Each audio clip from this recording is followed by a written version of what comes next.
चलो आ जाओ, नेक्स्ट टॉपिक स्टार्ट करें। Everyone guys ready?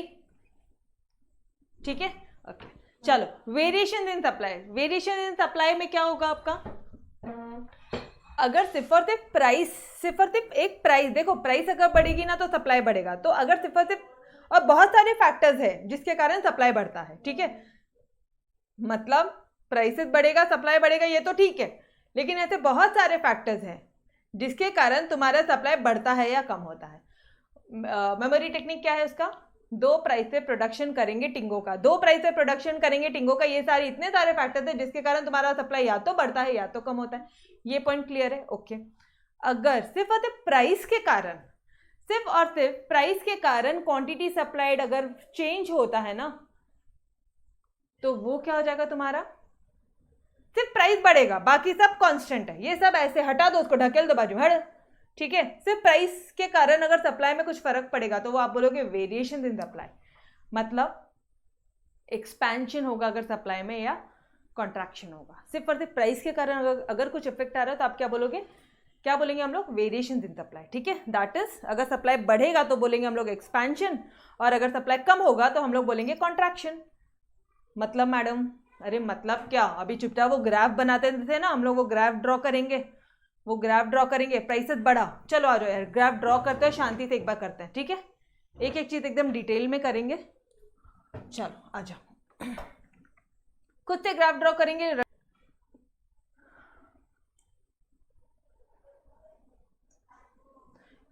एक मिनट रुको, पहले एक काम करती हूँ, मैं आपको यहीं से दिखाती हूँ, आपको अच्छे से समझ में आएगा। पहले रीड आउट करते हैं स्टार्टिंग का जो भी कुछ है। व्हेन क्वांटिटी सप्लाइड, जो क्वांटिटी सप्लाइड है मतलब वो क्या बोल रहा है पता है क्या? क्वांटिटी सप्लाइड फॉल, या तो वो फॉल होगी या तो वो बढ़ेगी due to change in price. Price अगर बढ़ रही है कम हो रही है, तो क्वांटिटी सप्लाइड अगर बढ़ रही होगी कम हो रही होगी, उसे हम लोग बोलेंगे वेरिएशन इन सप्लाई। और सिर्फ प्राइस को लिया मतलब अदर फैक्टर्स क्या हो जाएंगे dear? Other factors remaining constant. यहाँ तक क्लियर एवरीवन?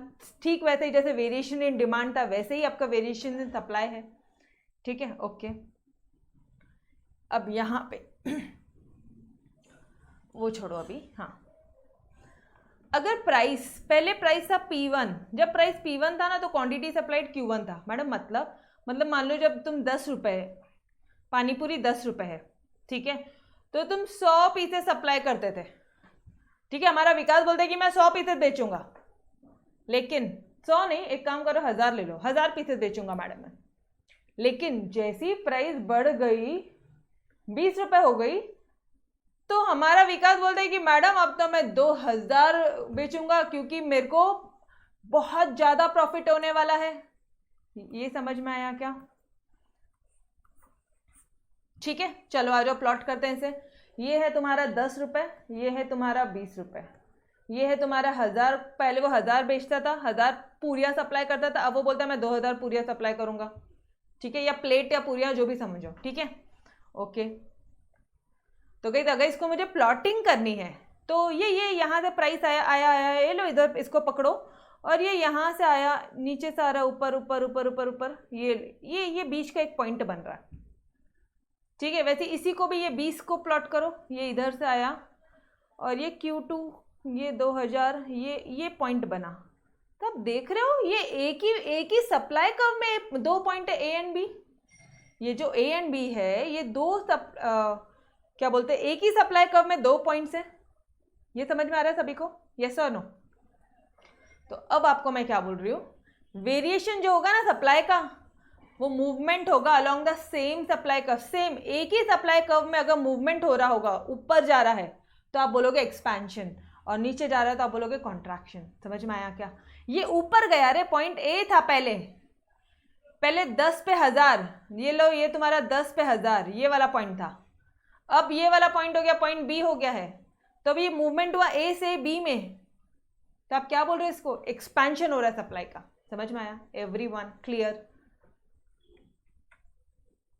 अरे डन डन डन, क्लियर हुआ? यस? श्रद्धा क्या बोल रही है? नहीं मैडम, श्रद्धा क्या बोल रही है? क्लियर हुआ? ओके चलो आ जाओ, अब हम लोग रीड आउट करते हैं, ठीक है। एक्सपेंशन ऑफ सप्लाई मतलब होता है राइज इन क्वांटिटी सप्लाइड, ये देखो राइज हुआ क्वांटिटी सप्लाइड में due to rise in its price alone. Obviously variation में सिर्फ और सिर्फ प्राइस अलोन का ही तो फैक्टर होता है, ठीक है। अच्छा यही बात अगर मुझे कॉन्ट्रैक्शन में लिखना है तो मैं क्या बोलूंगी, क्वांटिटी सप्लाइड क्या हो जाता है, यहाँ तो बढ़ रहा है वहां पे फॉल हो जाएगा due to decrease in price, समझ रहे हो। अरे प्राइस कम होगा तभी तो क्वांटिटी सप्लाइड फॉल होगा। प्राइस बढ़ा है यहाँ पे प्राइस 10 रुपए से 20 रुपए हुआ है, तभी तो मेरा क्वांटिटी सप्लाइड भी बढ़ा है, जैसा नो, ठीक है। एग्जैक्टली यहाँ पे आपका in short law of supply ही है, LOS काम कर रहा है, ठीक है। लॉ ऑफ सप्लाई ही काम कर रहा है, ठीक है। आपके अल्फ्रेड मार्शल का लॉ ऑफ सप्लाई, लेकिन सप्लाई पॉल सैमुअल्सन जी का डेफिनेशन, ठीक है, याद आ रहा है, ओके। पहले मुझे यहां तक बता दो, क्या हर एक बच्चे को यहां तक क्लियर है क्या?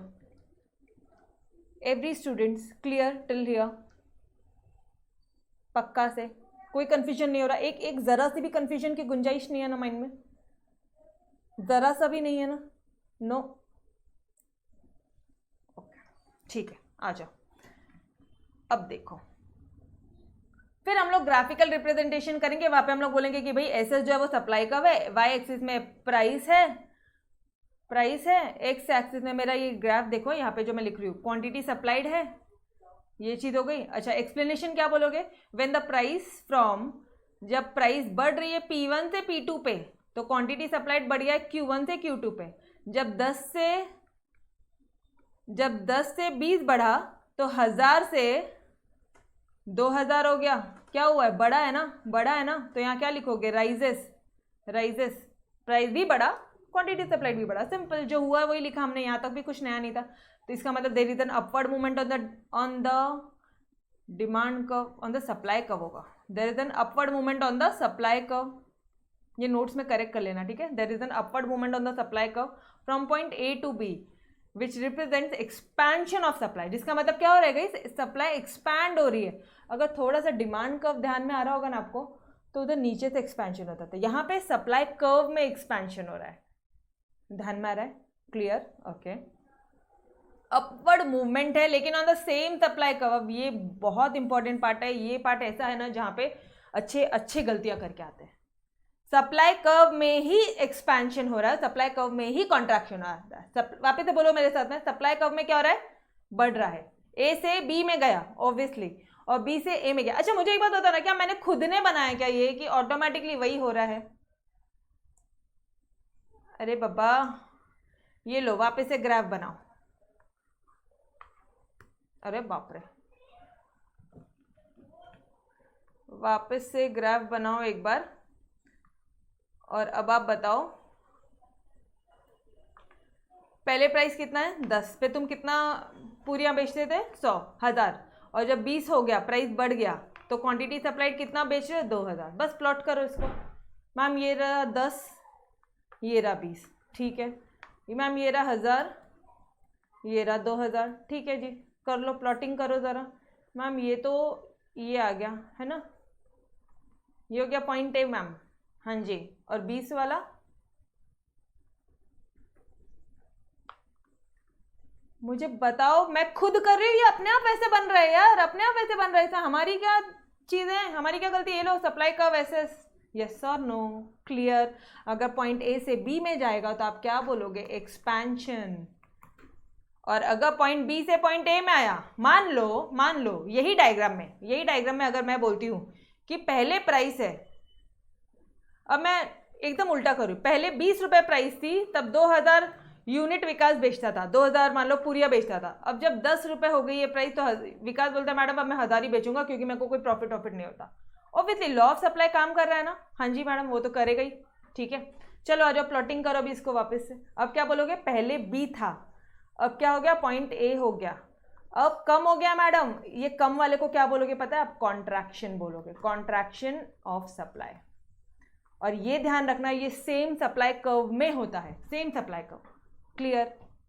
A से B में गया एक्सपेंशन, B से A में आया कॉन्ट्रैक्शन, क्लियर एवरीवन, क्लियर, पक्का क्लियर, दोनों एक साथ हो गया आपका। चलो आ जाओ फटाफट से नोट्स में रीड आउट कर लेते हैं। वेरिएशन में अगर प्राइस के कारण इफेक्ट होता था तो यहाँ पे चेंजेस इन सप्लाई में अदर फैक्टर्स चेंज होंगे। अदर फैक्टर्स क्या होंगे, बोलो ना मेरे साथ में, चेंज होंगे। अदर फैक्टर्स में चेंजेस होंगे। ये समझ में आ रहा है क्या? ठीक है, मतलब प्राइस क्या हो जाएगा, अगर ये चेंज होगा तो फिर प्राइस कांस्टेंट रहेगा। वो आराम से बैठा भी, ठीक है। अभी हरीश सर आपके आराम से बैठे हुए हैं क्योंकि उनका लेक्चर नहीं है आज, ले लिया उन्होंने लेक्चर ऑलरेडी। ठीक है, तो प्राइस क्या है, प्राइस रिमेन्स कांस्टेंट। ये समझ में आया?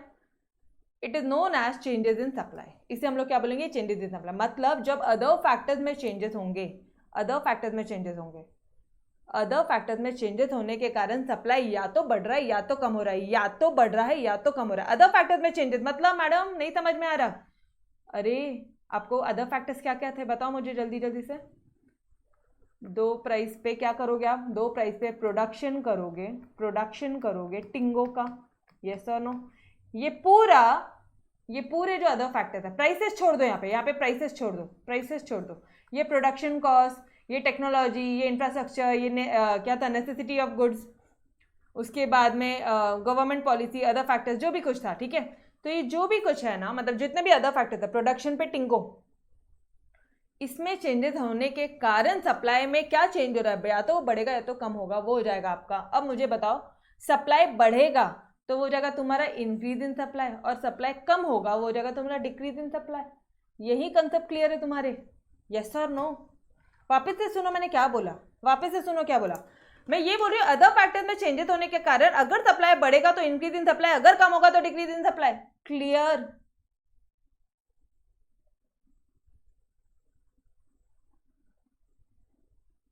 समझ जाओ आपको मैं क्या बोल रही हूँ।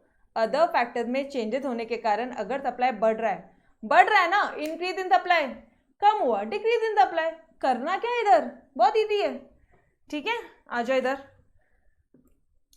मतलब फील करो, पता है क्या, इकोनॉमिक्स को फील करो रे, अकाउंट छोड़ो अभी। ठीक है, change in supply can not be shown on the same supply curve. अच्छा, ये सेम सप्लाई कर्व में नहीं होता, ये जो है ना, ये चीज ऐसी है जो सेम सप्लाई कर्व में नहीं होती है।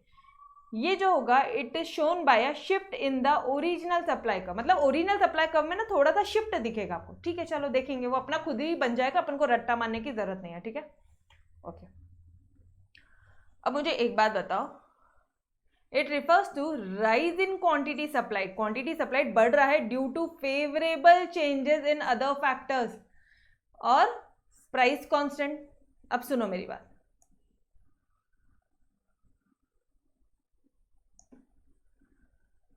अब हम खुद से करेंगे। ठीक है, now we are much matured enough कि अब हम लोग सारे ग्राफ खुद से बना सकते हैं। ठीक है, चलो आ जाओ, थोड़ा सा ट्राई करेंगे, एक बार मेरे साथ साथ ट्राई करोगे आप लोग। आप क्या बोल रहे हो यहाँ पे, changes in supply. Changes in supply में क्या होता है डियर मैडम, अदर फैक्टर्स में चेंजेस होता है, अदर फैक्टर्स में होता है ना। ओके, अदर फैक्टर्स में मैडम चेंजेस होता है। ठीक है, तो प्राइस, नहीं मैम, प्राइस में कोई चेंज नहीं है, तो मैं लिख दूं प्राइस कांस्टेंट है, लिख दो प्राइस कांस्टेंट है, यस और नो? अरे अदर फैक्टर्स में चेंज हो रहा है मतलब प्राइस कांस्टेंट है ना। इकोनॉमिक्स में चेंज हो रहा है मतलब हरीश सर आराम कर रहे हैं ना, यस और नो?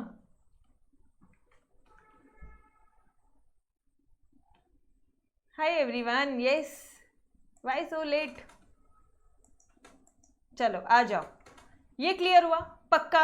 बताओ ना मुझे यार, जल्दी जल्दी से बताओ ना, ये 2 पॉइंट क्लियर हुए क्या? अदर फैक्टर्स में चेंजेस मतलब प्राइस कांस्टेंट।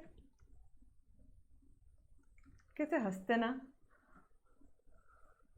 चलो ठीक है, प्राइस कांस्टेंट बोल रहे हो तुम, मतलब ये लो मैंने प्राइस कांस्टेंट रखी, मतलब अगर मतलब प्राइस 10 रुपए ही है, 10 रुपए ही प्राइस है, और 10 रुपए में हम लोग पहले हजार क्वांटिटी सप्लाइड करते थे, लेकिन आज अदर फैक्टर्स में चेंजेस होने के कारण, अदर फैक्टर्स में चेंजेस होने के कारण, मतलब प्राइस तो 10 ये ही है, मान लो यहाँ पे कुछ फैक्टर्स चेंज हो गए, 10 रुपए ही प्राइस है तो उसमें तो कोई दिक्कत वाली बात नहीं। क्वांटिटी सप्लाइड एकदम से बढ़ गया रे, कुछ फैक्टर्स में चेंज हुआ है, मान लो एकदम फेवरेबल कंडीशंस आ गए। ठीक है, जैसे वापस तो पूरा लॉकडाउन खुल गया, सब मस्त वाला हो गया, पहले जैसे सब एकदम घरों के बाहर, कोई कोरोना का डर नहीं, वापस से लोग घरों के बाहर जा रहे, बाहर पानीपुरी वगैरह खा रहे, सारी चीज मतलब एकदम स्टॉल्स में भीड़ दे रही, भैया देना पानीपुरी, भैया वो एक्स्ट्रा वाली भी देना, हाँ अब मैं जाती हूँ। ठीक है, मतलब वो एक्स्ट्रा भी ना आप और एक्स्ट्रा मांगती लड़कियां। तो ये ऐसी वाली सिचुएशन हो गई है, प्राइस में चेंजेस नहीं हुआ। अगर वो वैसी वाली सिचुएशन हो गई है चेंजेस, उसके कारण मेरा क्वांटिटी सप्लाइड बढ़ गया, ठीक है। या गवर्नमेंट ने जो लिकर वगैरह पे रिस्ट्रिक्शन डाले थे वो मान लो हटा दिए, अरे पूछो मत, ऐसा तूफान होगा ना पूरे इंडिया का इकोनॉमी हिल जाएगा, बताइएगा। सारे के सारे घरों के बाहर निकलेंगे आपके वो शॉप में, लिकर की शॉप में, ठीक है। ये समझ में आ रहा है?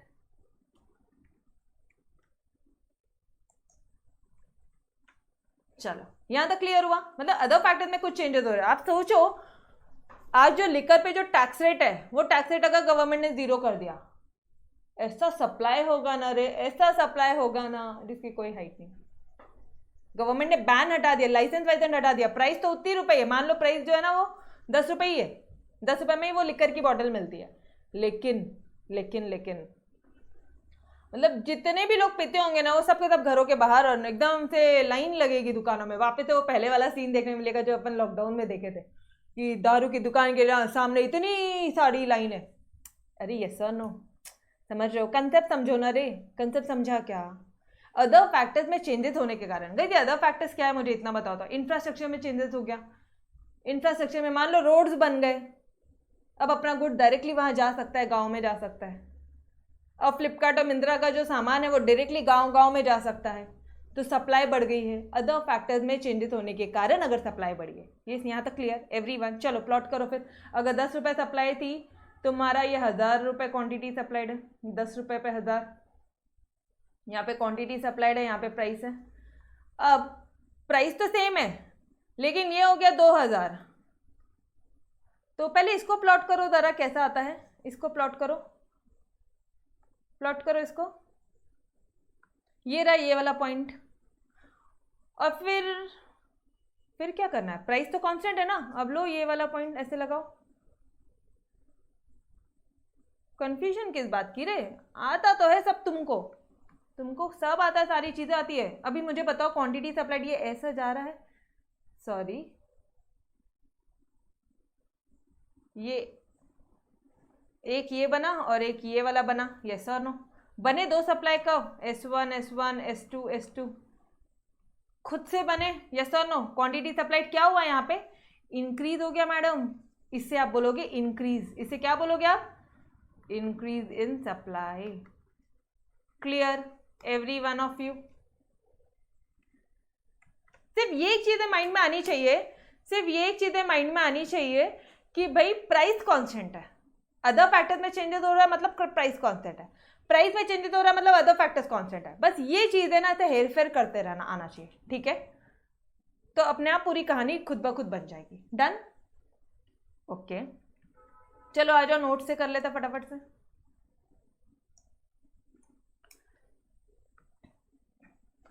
क्या बोले यहाँ पे? क्वांटिटी सप्लाइड बढ़ती है due to favourable changes in other factors.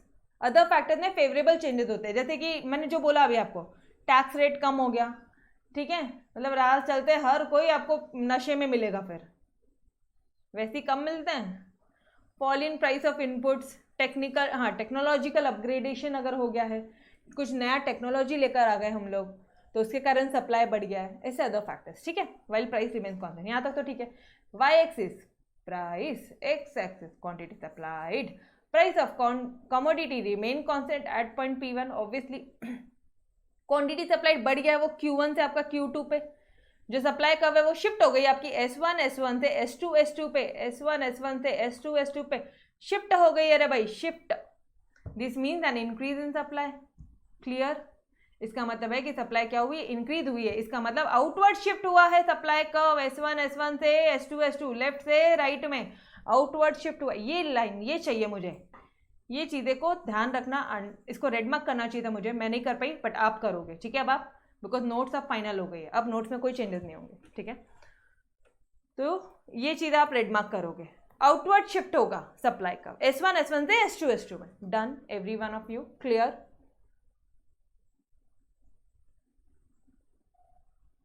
पक्का से क्लियर एवरीवन? तोड़? ओके चलो, अब क्या हो जाएगा यहाँ पे? फेवरेबल फैक्टर्स में मतलब अदर फैक्टर्स में, जैसे प्राइस 10 रुपए है, ठीक है, और वो 2000 से अब 1000 हो गया है, प्लॉट कर लो जल्दी से। ये रहा प्राइस 10 रुपए, ये रहा पहले का 2000 रुपए।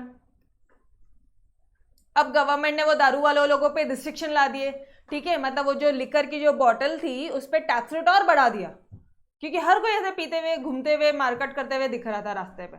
लो रे भाई, मतलब तुम्हारे पास में एक्चुअली क्या होता है पता है क्या, क्राइम बहुत ज़्यादा बढ़ जाता है। दिक्कत वाली कोई बात नहीं, क्राइम इतने ज़्यादा बढ़ जाते हैं ना कि उनको फिर ऐसी मतलब एक फॉल्स बिलीव होता है कि भाई वो लोग घरों में ये करेंगे, तांडव मचाएंगे और उनको कुछ भी करके मतलब खाना खाने को नहीं मिले, ठीक है। I have seen some families, मतलब मुझे भी ऐसा पता है, क्योंकि when I was in Mumbai तो बहुत लोगों को देखा है यार, वहाँ पे जो नॉर्मल जो वर्कर क्लास होता है ना, मतलब उनको घर में बच्चे बीवी भूखे रहे चलेगा, लेकिन उनको पीने को चाहिए, इतनी लत लग जाती है, इतनी लत लगती है, मतलब हाइट है, इसलिए मैं बोल रही हूँ, ठीक है।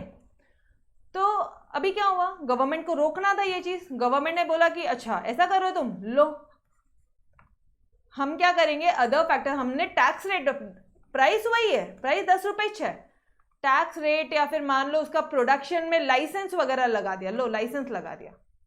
मतलब जो ऐसी आलतू फालतू वाली जो शॉप थी जो ब्लैक वगैरह में बेचते होंगे, या जो कुछ भी, ठीक है, फॉर एग्जाम्पल जैसे रिस्ट्रिक्शन जो होते हैं गवर्नमेंट के, जो डॉक्यूमेंट्स वगैरह करना होता है, जो डॉक्यूमेंटेशन चाहिए, जो लाइसेंस चाहिए, उस पर बैन लगा दिया।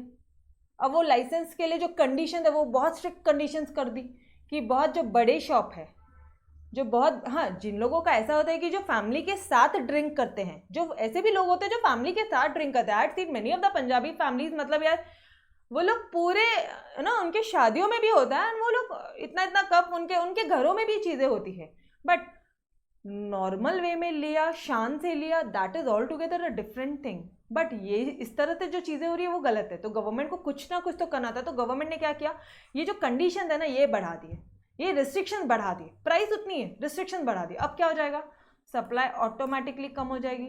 गांव में ये लाइसेंस खरीदना पॉसिबल नहीं है, बिकॉज एक एक लाइसेंस के लिए 25 लाख 50 लाख रुपए लगते हैं, ठीक है, तो उन्होंने सप्लाई कम हो जाएगी। समझ में आ रहा है, अदर फैक्टर्स के कारण सप्लाई का कम होना।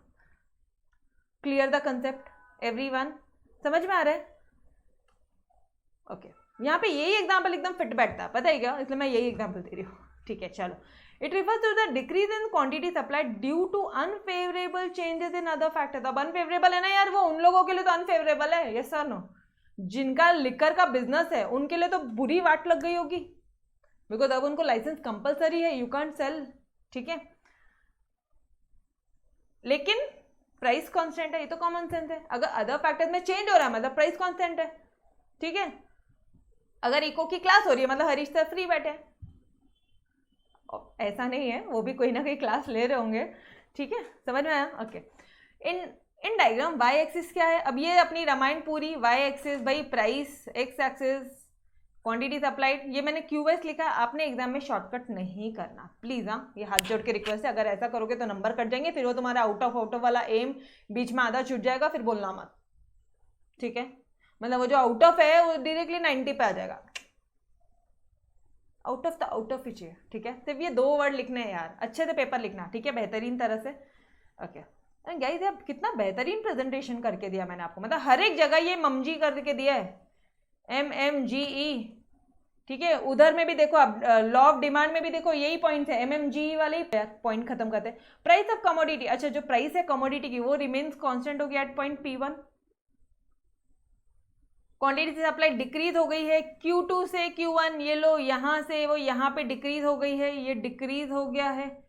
तो पहले कर्व कौन सा बनता था, पहले ये वाला कर्व बनता था, नहीं पहले Q2 वाला पहले था, ये 2000 वाला पहले था, अब 1000 हो गई है ना, अब 1000 हो गई, अब ये वाला कर्व बनेगा। तो पहले ये वाला, ये रहा सप्लाई कर्व, अब ये वाला, मतलब यहाँ से यहाँ शिफ्ट हुआ, मतलब इनवर्ड शिफ्ट हुआ, ये रेड मार्क होना चाहिए था, ठीक है। मतलब S2 से S1 से ये, अच्छा इसको अभी इन्होंने S1 दे दिया, ये आप अपने मन से कर सकते हो, इसको रट्टा नहीं मानना है कि मैडम इसको S1 ले या इसको S1, अरे जिसको लेना उसको लो, बस जो यहाँ लिख रहे हो, जो प्रेजेंट कर रहे हो उसको अच्छे से करना। अंडरस्टैंडिंग इंपॉर्टेंट है, रट्टा मारो इंपॉर्टेंट नहीं है, ठीक है। मतलब इनवर्ड शिफ्ट हो रहा है, यहाँ से अंदर शिफ्ट हो रहा है, या आप इसको S1 नाम दो और इसको S2 दो, चलेगा। इसको S2 दो, इसको S1 दो, चलेगा, कोई दिक्कत वाली बात नहीं। क्लियर हुआ कंसेप्ट एवरीवन? तो क्या हो रहा है गाइस, इनवर्ड शिफ्ट हो रहा है, सप्लाई कब कम हो रहा है, ठीक है। क्वांटिटी सप्लाइड कम हो रहा है तो इनवर्ड, और इंक्रीज हो रहा है तो आउटवर्ड शिफ्ट, ये ध्यान रखना। कई बार आपको ऐसे फिलअप्स में क्वेश्चन पूछेगा, increase in supply, there is an outward shift in the supply curve, तो क्या बोलोगे? तुरंत माइंड में क्लिक होना चाहिए increase in supply, inward shift हो रहा है, तुरंत माइंड में क्लिक होना चाहिए decrease in supply. Done everyone?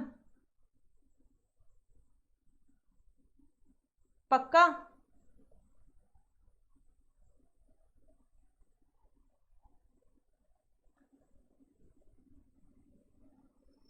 Sindhis के यहाँ पे भी फैमिली में साथ में ही है, ऑब्वियसली बहुत सारी फैमिलीज में होते हैं, अरे ऐसा कुछ नहीं है, कोई गलत बात नहीं है, ठीक है।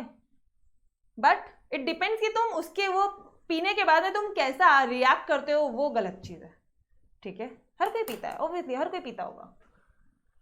मैम एक बार इंक्रीज इन डिक्रीज फिर से बताओ। Increase in supply, decrease in supply का मैं शॉर्ट में बताऊँ ना तो क्या होगा पता है क्या?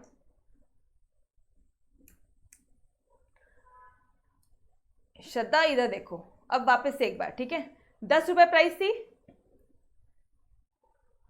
सबसे पहले बात तो श्रद्धा मुझे ये बताओ, ये यहाँ पे ये चेंजेस इन सप्लाई है, मतलब यहाँ पे आपके अदर फैक्टर्स चेंज होंगे, मतलब यहाँ पे आपके प्राइस कांस्टेंट बैठे हैं, उधर प्राइस कांस्टेंट बैठे हैं, यस और नो?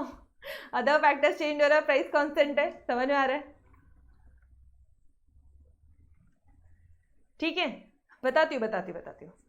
तो जब 10 रुपये प्राइस था, मतलब ये यहाँ पे है, ठीक है, तो 1000 रुपये था, मतलब ये पॉइंट से, अब ध्यान से देखो, ये पॉइंट ए से पॉइंट बी पे गया, ये 10 पे 1000, फिर 10 पे 2000, तो पॉइंट तो यही मिले, ए और बी मिले, मतलब ये ए से जब बी में जाएगा तो इंक्रीज इन सप्लाई, और जब पॉइंट बी से पॉइंट ए में आएगा decrease in supply. Point A से पॉइंट बी में जाएगा तो आप बोलोगे आउटवर्ड शिफ्ट, पॉइंट बी से पॉइंट ए में जाएगा तो आप बोलोगे इनवर्ड शिफ्ट। क्लियर? ये आउटवर्ड शिफ्ट मतलब इंक्रीज हो रहा है सप्लाई। यहाँ देखना श्रद्धा, यहाँ देख के बात कर, ये 1000 से 2000 में गया श्रद्धा, इधर देखो, कंफ्यूज मत हो रे, ये 1000 से ये क्वांटिटी सप्लाइड की बात हो रही है ना, तो इसको देखने का, 1000 से 2000 पे गया, क्या हुआ? इंक्रीज हुआ, और जब 2000 से 1000 पे गया तो डिक्रीज हुआ। Done? Now clear everyone? Third? Yes, okay, चलो जी, we have finish your chapter. I was worried कि भाई होगा नहीं होगा, नहीं फिनिश नहीं हुआ, अरे तेरी, चलो आ जाओ, करना तो है, चलो आ जाओ, करना है, ठीक है। अब बात आती है कॉस्ट कंसेप्ट की। कॉस्ट कंसेप्ट क्या होता है? सिंपल है रे भाई, खर्चे की जहाँ पे बात आती है तो 3 टाइप के खर्चे होते हैं हमारे। एक होता है हमारा मोटा खर्चा, टोटल खर्चा। एक होता है कि मान लो ना, क्या हुआ है देखो, अभी हरीश सर ने ना 3 फोन ऑर्डर किया। मैम 3 फोन क्यों? 3 नहीं, 4 फोन ऑर्डर किए, ठीक है। वो चुन्नू मुन्नू हुए, उनके लिए भी तो फोन ऑर्डर करेंगे ना, एक उनके लिए, एक उनके वाइफ के लिए, और एक वो चुन्नू मुन्नू के लिए। तो ऐसे 4 फोन ऑर्डर किए, उनके लिए, उनके वाइफ के लिए, वो चुन्नू मुन्नू के लिए, ठीक है। 4 फोन ऑर्डर किए, तो चारों फोन खरीदने का टोटल खर्चा, टोटल कॉस्ट, मान लो 1 लाख रुपीस के फोन ऑर्डर किए, ये लो 4 लाख रुपए टोटल खर्चा। अब मुझे एक बात बताओ, ये जो चुन्नू मुन्नू के लिए, जो ये जो मुन्नू है उसके लिए जो फोन ऑर्डर किया था, उसका कितना खर्चा? सिर्फ वो मुन्नू वाले फोन का कितना खर्चा? मैडम 1 लाख रुपए। क्या किया वो? मार्जिनल कॉस्ट, एडिशनल कॉस्ट लगा। समझ में आ रहा है क्या? एडिशनल कॉस्ट हुआ, ये समझ में आ रहा है? बोलो ना, यस, क्लियर?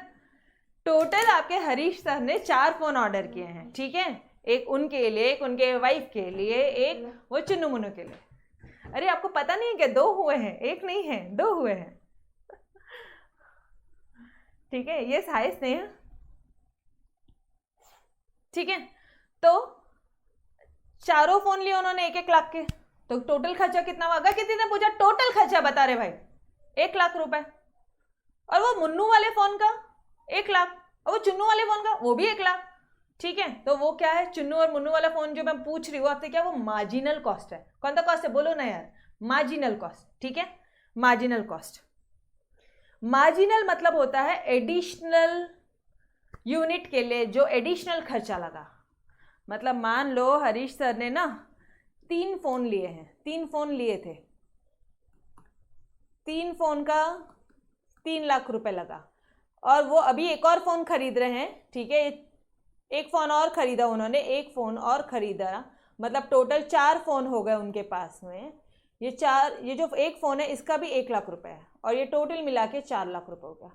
तो मैं आपसे ये बोल रही हूँ कि मुझे एक बात बताओ, ये जो अभी वाला जो फोन खरीदा ना ये चुन्नू के लिए, उसका कितना पैसा, वो चुन्नू वाले फोन का पैसा कितना,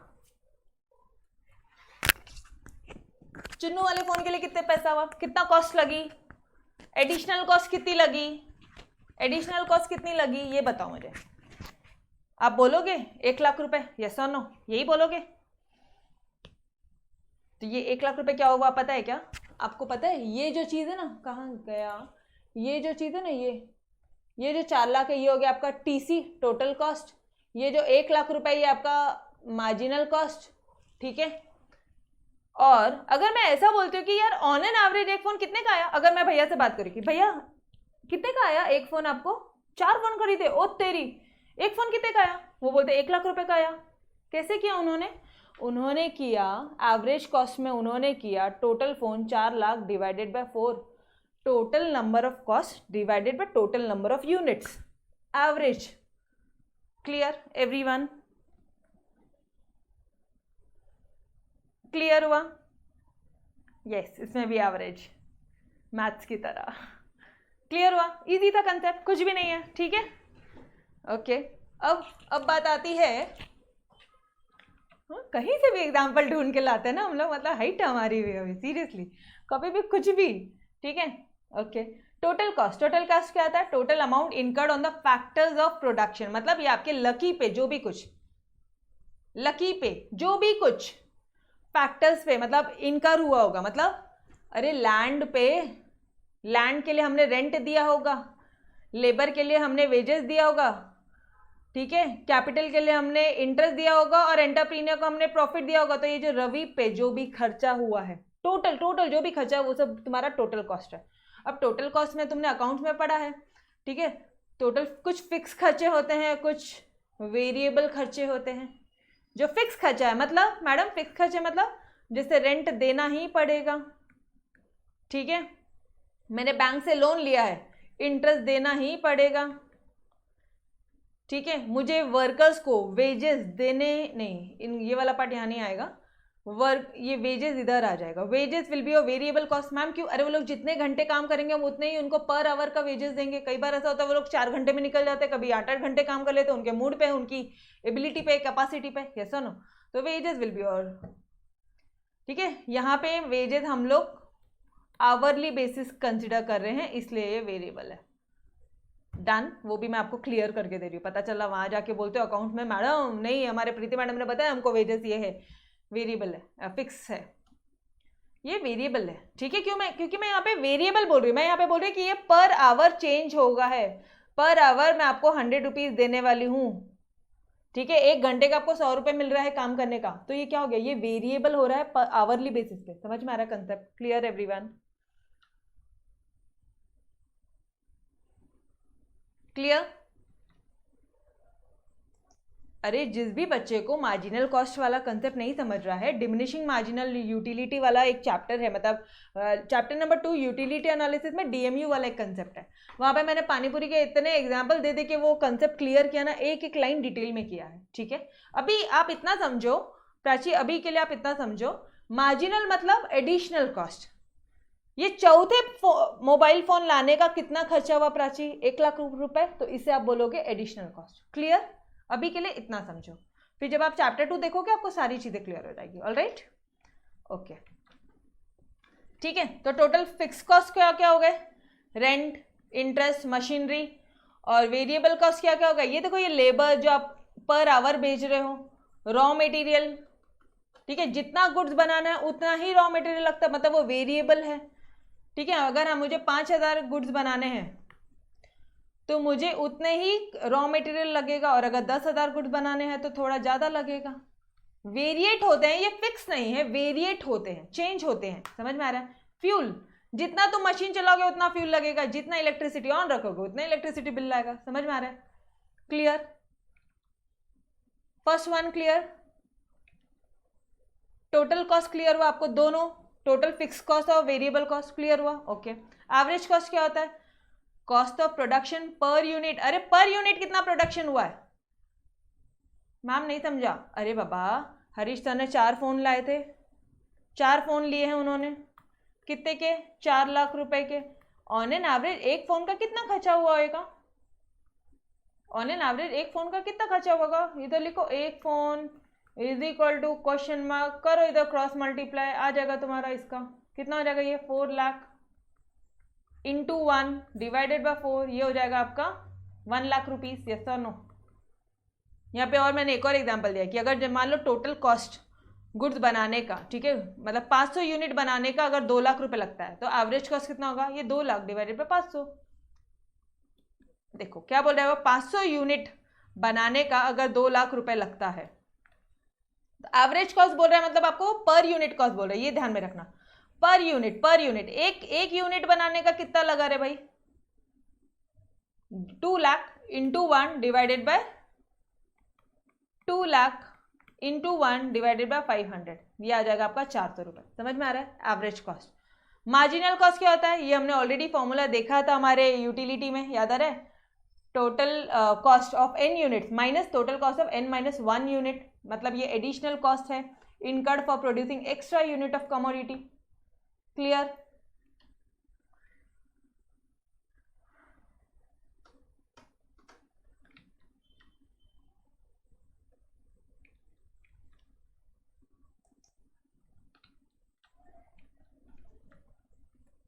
अच्छा, मार्जिनल कॉस्ट तो आपको पता है कितना एडिशनल कॉस्ट लगा है, मतलब क्या किया है हमने, क्या किया है हमने एग्जैक्टली हमने टोटल कॉस्ट में से, मतलब 4 लाख वाला जो कॉस्ट था ना, उसमें से तीन मोबाइल के कॉस्ट माइनस किए। ये 4 मोबाइल का कॉस्ट, सुनो मेरी बात सुनो एक बार ध्यान से देखो, 4 मोबाइल का cost, total cost of 4 mobile minus total cost of 4 minus 1 mobile, मतलब 4 मोबाइल का कॉस्ट कितना है? 4 लाख है, और माइनस करोगे आप 4 माइनस 1, मतलब 3 मोबाइल का कॉस्ट कितना था? 3 लाख। तो एक मोबाइल का कॉस्ट कितना आ गया एडिशनल? ये आ जाएगा आपका marginal cost of fourth unit, ये कितना आ जाएगा? 1 लाख। क्लियर? समझ में आया? ओके चलो, रेवेन्यू कंसेप्ट। अब बात आती है रेवेन्यू कंसेप्ट की। तो कही रेवेन्यू मतलब, तो सबसे पहली बात इतना ध्यान रखो, तुम्हारे फर्म को जो अपना बिजनेस है उसको कितना रेवेन्यू आ रहा है, कितना रिसीट हो रहा है, कितना पैसा आ रहा है? रिसीट, कितना रिसीट आ रहा है? टोटल कमोडिटी, जितनी भी कमोडिटीज है वो सब बेच के कितना पैसा आ रहा है, वो होता है रेवेन्यू। और कॉस्ट क्या होता है? यहां पे हम बेच के पैसा आना इज योर रेवेन्यू, लेकिन यहां पे तुम खरीदते हो और जो पैसा देते हो वो तुम्हारा कॉस्ट था। ठीक है, कॉस्ट क्या होता है? टोटल कॉस्ट क्या होता है? जितना खरीदा, जब आप खरीदते हो तो आपको पैसा देना पड़ता है, वो हो गया आपका कॉस्ट। और रेवेन्यू क्या होता है? और रेवेन्यू क्या होता है आपका? जो जब आप बेचते हो, जब आप बेच रहे हो सामने वाले को, और जब सामने वाला आपको पैसा देता है। ठीक है, ये क्लियर हुआ? बस उसी तरह से यहाँ पे भी total revenue, average revenue, marginal revenue. Total revenue क्या हो जाएगा? टोटल कितनी क्वांटिटी बेची और कितना पैसा आया। मान लो हमने 10 यूनिट बेचे और हर एक यूनिट हमने 100 रुपए का बेचा। ठीक है, मान लो हमारा विकास ना एकदम उल्टा ही करता है, वो बोलता है कि भाई मैडम मैं 10 ही प्लेट पानी पूरी बेचता हूँ, सिर्फ 10 प्लेट। ठीक है, और 1000 रुपए, मतलब 100 रुपए वो एक प्लेट का चार्ज करता है, तो उसको कितना आ गया है वो 1 घंटे का? 1 आवर, 1 आवर में ऑब्वियसली। तो 1 आवर में कितना कमा ले रहा है? टोटल रेवेन्यू कितना है उसका? 1000। समझ में आ रहा है? ठीक है, एवरेज रेवेन्यू पर यूनिट कितना हो गया? पर यूनिट उसको ऑन एन एवरेज कितना मिला रे? उसको ऑन एन एवरेज कितना मिला। अगर मैं यहाँ पे ऐसा एग्जाम्पल थोड़ा सा चेंज करती हूँ, जब प्राइस 10 रुपये होती है तो मान लो हम लोग 200 यूनिट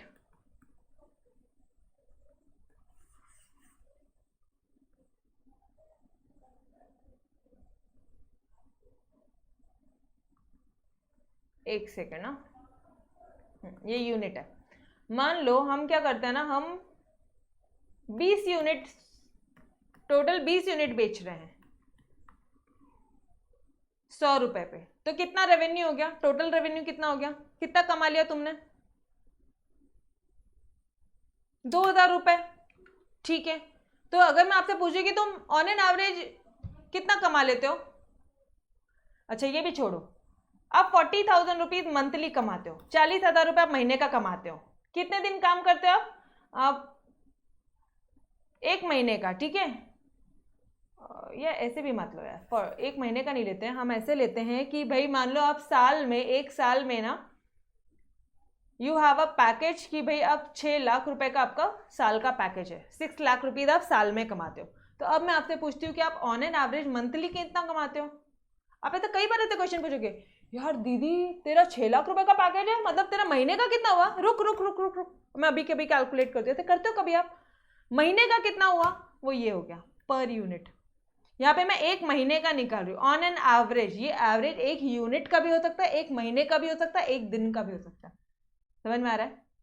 बट ये एवरेज वर्ड नॉर्मल टर्म्स में बहुत सारी जगह यूज होता है, बट अगर आप एवरेज रेवेन्यू की बात करोगे तो मुझे ये बताओ कि तुम 20 यूनिट के लिए जब 100 रुपए चार्ज करते हो, ठीक है, इसका मतलब है आप टोटल 2000 रुपए कमाते हो, तो आप मुझे एक बात बताओ ना, एवरेज यूनिट के लिए कितना, मतलब 1 यूनिट के लिए कितना है, मतलब आप क्या बोल रहे हो डियर, 20 यूनिट आप बेचते हो तो आप 2000 रुपए कमाते हो, 1 यूनिट बेचोगे तो कितना कमाओगे, 1 यूनिट का कितना, एवरेज बोला तो हमेशा ध्यान रखना 1 यूनिट का कितना, यूनिट का कितना करना। ठीक है, तो बस क्रॉस मल्टीप्लाई कर लो, इन दोनों को क्रॉस मल्टीप्लाई करो, 2000 इंटू 1 अपॉन 20, तो ऑन एन एवरेज हम लोग कितना कमा रहे हैं, 100 रुपए। यस और नो, क्लियर। फिर अब बात आती है मार्जिनल रेवेन्यू की। On an average, on an average revenue खत्म हुआ, पक्का सभी को एवरेज रेवेन्यू क्लियर हुआ, एवरेज रेवेन्यू हुआ क्या clear, total revenue average revenue clear हुआ। अरे मंथ में पूरे महीने का कितना पैसा आया वो हुआ टोटल रेवेन्यू, 1 यूनिट पे तुम कितना कमाते हो वो हुआ रहा तुम्हारा एवरेज रेवेन्यू। अब मार्जिनल रेवेन्यू कितना हुआ, वापस से मोबाइल फोन का, अब यहाँ पे हम लोग मोबाइल फोन बेचते हैं, ठीक है, रेवेन्यू कमाएंगे ना, कमाएंगे कब, जब हम बेचेंगे, कोई चीज बेचेंगे, एक एक्स्ट्रा यूनिट बेच के हम कितना कमा रहे हैं। ठीक है, मान लो हम लोग चारों मोबाइल फोन बेचते हैं 4 लाख रुपए में, और 3 मोबाइल फोन बेचते हैं 3 लाख में, तो एक मोबाइल फोन कितने में बेचा, 1 यूनिट, एक एडिशनल यूनिट बेचने का इनकम बताओ ना, मार्जिनल रेवेन्यू, मार्जिनल, जिधर जिधर मार्जिनल वर्ड आया ना वहां पे लिखना additional, net addition to total revenue by selling extra unit, एक एक्स्ट्रा यूनिट बेच के कितना हुआ, तो कितना होगा 4 lakh minus 3 lakh will be 1 lakh, simple, clear, clear the concept. बस इसके अलावा कुछ नहीं, ये सारी एग्जांपल्स है, ये कुछ नहीं है। ये एमआर क्या है, marginal revenue of nth unit, total revenue of n unit, n क्या है नंबर ऑफ यूनिट सोल्ड, और TRN माइनस 1 क्या है total revenue of n minus 1 unit. ये सारी चीजें आपको तभी समझेगी जब आपने यूटिलिटी वाला चैप्टर किया होगा। ठीक है, डन।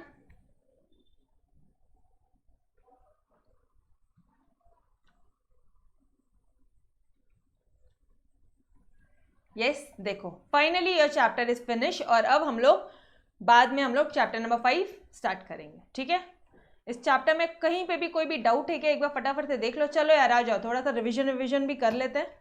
ठीक है, टाइम है तो थोड़ा सा रिविजन भी हो जाए। क्या क्या चीजें पढ़ी थी आपने सबसे पहले पढ़ा कि आउटपुट क्या होता है। चलो आ जाओ शिद्दत से, ईमानदारी से।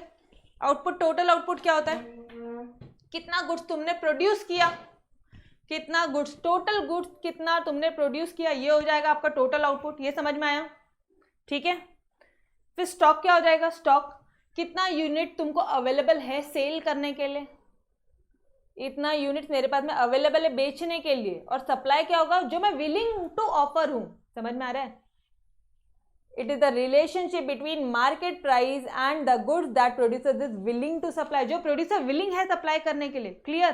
फिर individual supply curve, individual supply schedule, फिर कर्व। ठीक है, यहाँ प्राइस में।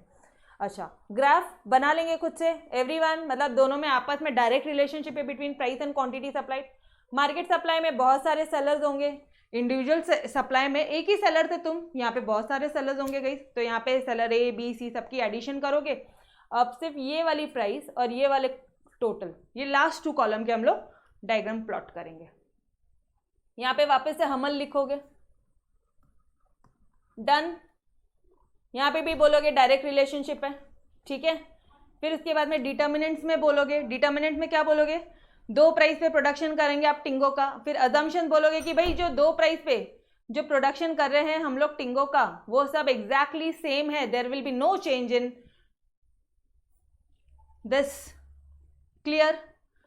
गाइस एक्सेप्शन क्या क्या है लॉ ऑफ सप्लाई के? एक reply, exception to law of supply, एक रिप्लाई, एग्रीकल्चर गुड्स। ठीक है। फिर क्या आ जाएगा आपका? Urgent need for cash, cash की जरूरत है। ठीक है। फिर आर से क्या होगा? रेयर गुड्स, मतलब जो गुड्स रेयर है उसकी सप्लाई कहाँ से बढ़ाए यार, मतलब उसकी प्राइस ही बढ़ेगी तो भी हम सप्लाई नहीं बढ़ा पाएंगे। समझ में आ रहा है? फिर उसके बाद में है आपका पेरिशेबल गुड्स, गुड्स अगर पेरिशेबल इन नेचर है तो भी हम सप्लाई नहीं कर सकते। फिर आता है आपका लेबर सप्लाई। ठीक है। अगर ज़्यादा से ज़्यादा का पैसा अवेलेबल भी है, ज़्यादा से ज़्यादा पैसा अवेलेबल भी है तो भी वो चीज़ें नहीं हो सकती, मतलब जो लेबर है एक्स्ट्रा का काम नहीं करना चाहेगा। ठीक है। अभी क्लियर है ना?